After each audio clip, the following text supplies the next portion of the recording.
Assalamualaikum warahmatullahi wabarakatuh. Nama saya Suprihatin, NIM 18620 560, Prodi PG PAUD Reguler Plus. Mata kuliah bimbingan konseling dengan dosen pengampu Bapak Reza Lukmanda, MA.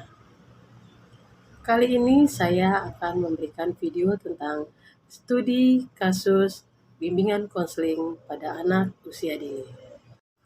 Dalam perkembangan dan kehidupan manusia, sangat mungkin timbul permasalahan baik secara individual, kelompok, keluarga, bahkan dari kalangan masyarakat yang lebih luas.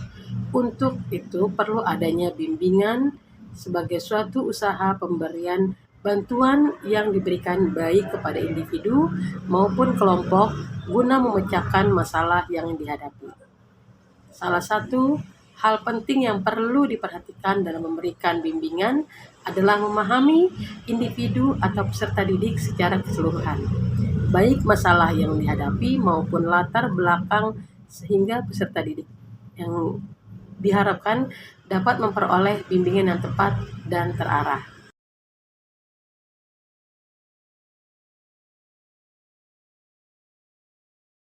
Dari pengamatan saya sebagai pendidik, anak ini mengalami masalah yaitu kesulitan dalam bersosialisasi, telat perkembangannya dibandingkan dengan teman-teman yang sebaya. Yang ketiga, lebih banyak diam dan tidak bisa mengontrol emosi saat mengikuti kegiatan di kelas. Faktor-faktor yang ada dari dalam anak tersebut yaitu lemahnya kemampuan berinteraksi, kurangnya kemampuan untuk menyesuaikan diri dalam kelas maupun dalam lingkungan. Faktor dari luar atau eksternal.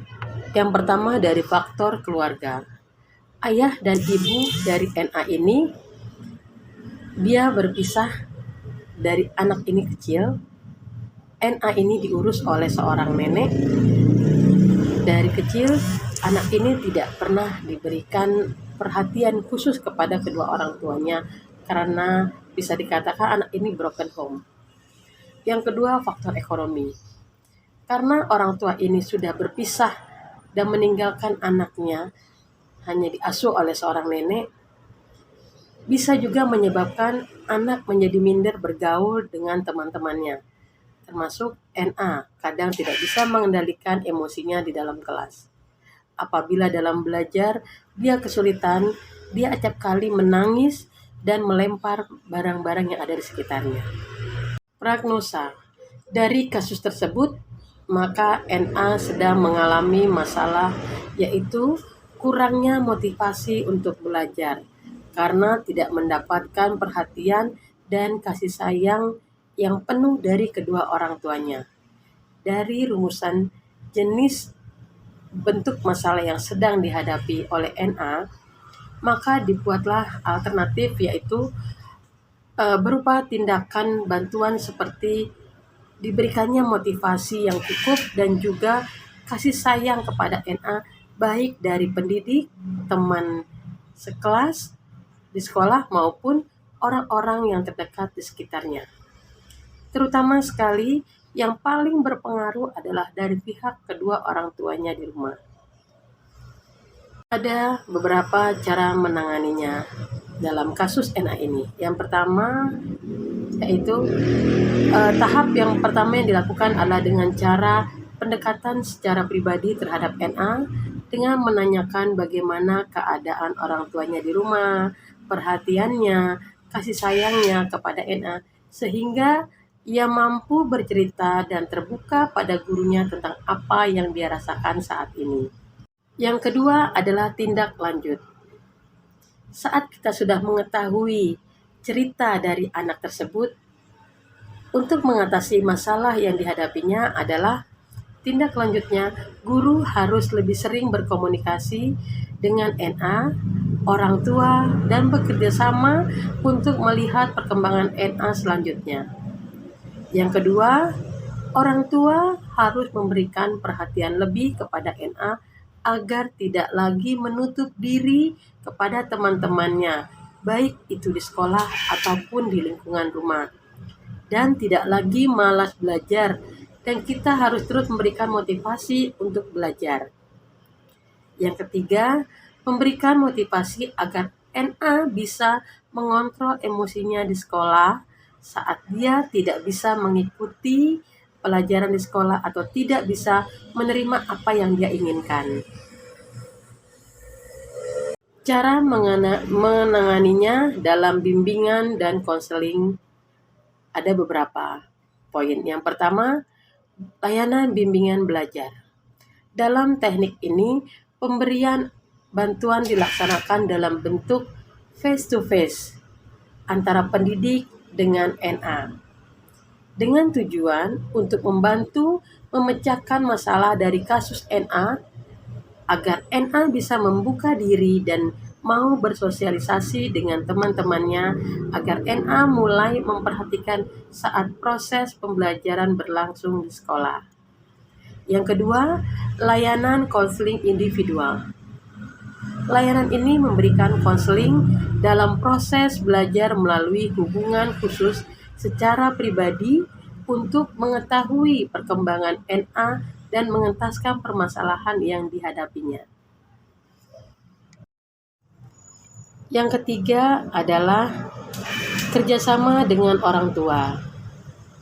Kerjasama dengan orang tua bisa dilakukan dengan kunjungan ke rumah siswa atau home visit, guna mengetahui latar belakang dan kondisi siswa di lingkungan rumah.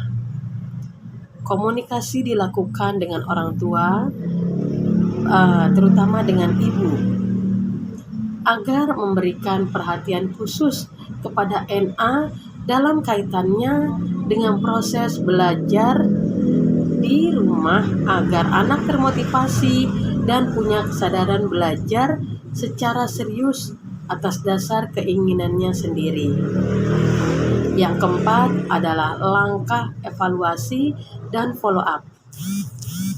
Follow up dilakukan untuk mengetahui perkembangan siswa guna mengevaluasi keberhasilan dari home visit, dari pengamatan berhasil atau tidaknya upaya bantuan yang diberikan kepada peserta didik tentang permasalahannya dari pihak guru, agar NA termotivasi sehingga punya rasa percaya diri dan bisa tumbuh dengan sesuai dengan usianya.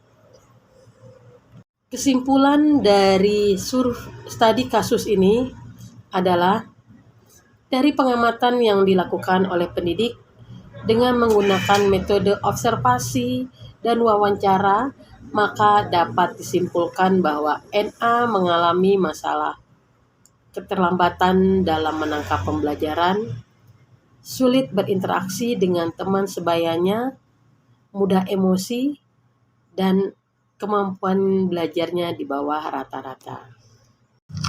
Saran untuk orang tua.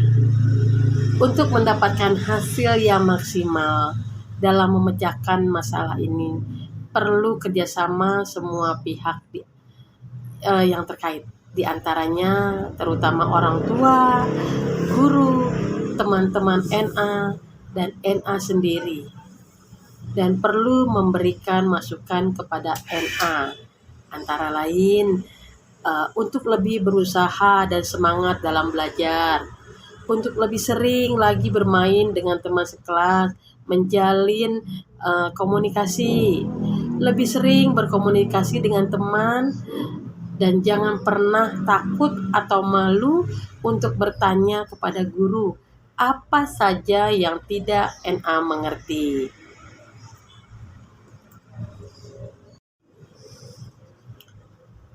Untuk kedua orang tua NA, antara lain sarannya adalah memberikan perhatian khusus dalam pergaulan di rumah, memberikan bimbingan belajar kepada NA di rumah, memenuhi kebutuhan NA dengan baik, memberikan motivasi dan semangat yang diperlukan NA, memberikan perhatian khusus agar NA ini merasa dia itu diakui di dalam rumah itu, diakui dia sebagai anak, diakui dia keberadaannya di dalam rumah. Makanya saya berpesan untuk orang tua, hargailah keberadaan anak di rumah. Jangan tanya mau kita kepada anak, tapi tanyakan apa maunya anak kepada kita. Demikianlah video tentang studi kasus, bimbingan dan konseling. Semoga bermanfaat. Lebih dan kurangnya saya mohon maaf apabila ada kesalahan dalam penulisan, dalam pengucapan. Saya akhiri, wabillahi taufiq wal hidayah. Wassalamualaikum warahmatullahi wabarakatuh.